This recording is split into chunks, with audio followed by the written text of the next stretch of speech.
Umagang kaganda mga kasakalam JT. This is the huling araw namin dito sa paggagala dito sa Baguio. Pumunta ko kami na Igorot Kingdom Palm na tempo. Siyempre, ang bida, papakit dyan pero hindi magpapakita. Ayan, kinunong ko lang po, dire-diretso lang po tayo dyan. Meron po yung entrance din. Pagkatapos niyo po dyan pumasok sa entrance, puro paahon po yan. Ayan, papasok po kayo dyan, siyempre. At hindi naman kayo pagkara sa loob, pag di kayo pumasok dyan, ayun po yung mga traditional na, hindi po ko yung mga statwa na yan, ayun, ang ano po ay yung fiber, at dire-diretso po tayo dyan, Siyempre, ayun na, nagpakit na ang bida, dito sa kalam, papanik na naman, pagod na pa na yung gala, pero kaya pa, at salamat sa family ni Ate Nori, Abis, kay Kuya, tatlo niyang anak, napakababait, ayos naman, yung treatment sa akin, hindi driver, parang pamilya. Pakasarap pag-drive pag ganito. At lahat ng pagkain. Ayun, loob si JT sa kara. Matayan, siyempre, dire-diretso po tayo. Pinakita ko po yung mga alahe ng kumari kong taga Miramonte. Yung may anak na engineer at yung may anak na gustong mapag-isa sa field trip. Ayan po yung mga kalahi niya, mga igorota. Ayan o, siyempre po, dire-diretso po tayo dyan. At ayan po yung entrance niyan para makapanik ko kayo sa taas. Dahil ba po yung papanikin niyo niyan, yung isa parang castle. Ito naman po, parang formation ng mga rock. Ayan, yan po, napakataas po niyan. Dire-diretso lang po tayo yan. Balik lang po tayo mga JD sa kalam. Mamaya po magpapakit po tayo dyan. At syempre, kukunan at iikot ko lang po yung camera para malaman nyo na ayan yung Igorot Kingdom.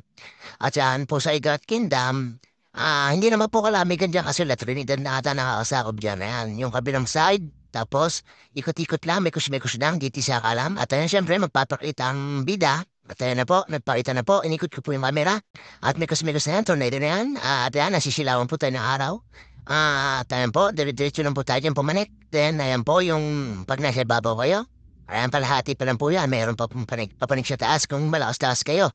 At may mga kasabay ko na palahi ng kumari ko na taga Miramante. Ayan, nakita nyo naman po, nakapula. Ayan po, dire-diretso lang po tayo. Ayan po yung pamilya na sinasabi sa inyo na pabait. At ayun, nasa taas po ako.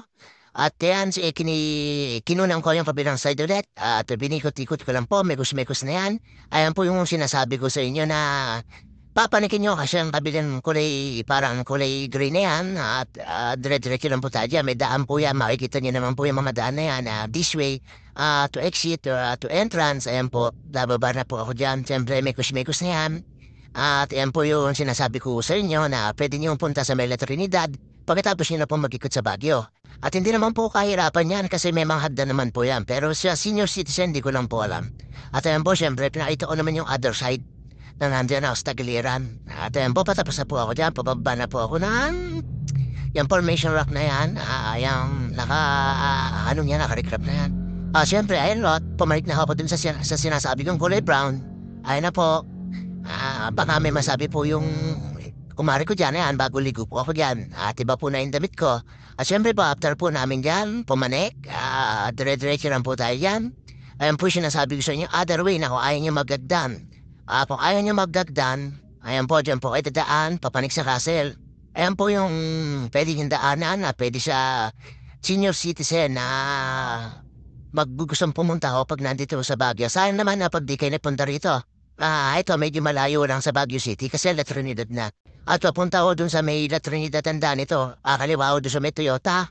Tapos unang kanto ko kanan. Tapos may kurbang sarado. Kanan ulit yun. Malapit na ho yun. Tapos yan, siyempre. Nasa ibabaw na kami. At ito po, siyempre, dito na pumunta. Tapos ang JT sa alam na kasi pumunta na kami sa strawberry picking. Ayan, pumunta ko kami. Dumiretso kami dyan sa Malapay na yan. Siyempre po, meron dyan yung original na strawberry na hindi pa nakano, kayo magsasalansan. At yan po, dadaan po tayo sa putikan dyan. Pero na-stepen, sobrang init po dyan. Sa strawberry farm, inikot lang po natin yan. Lakad lang po tayo, mekos-mekos na po yan. Lakad lang po. Dire-diretso lang po tayo dyan.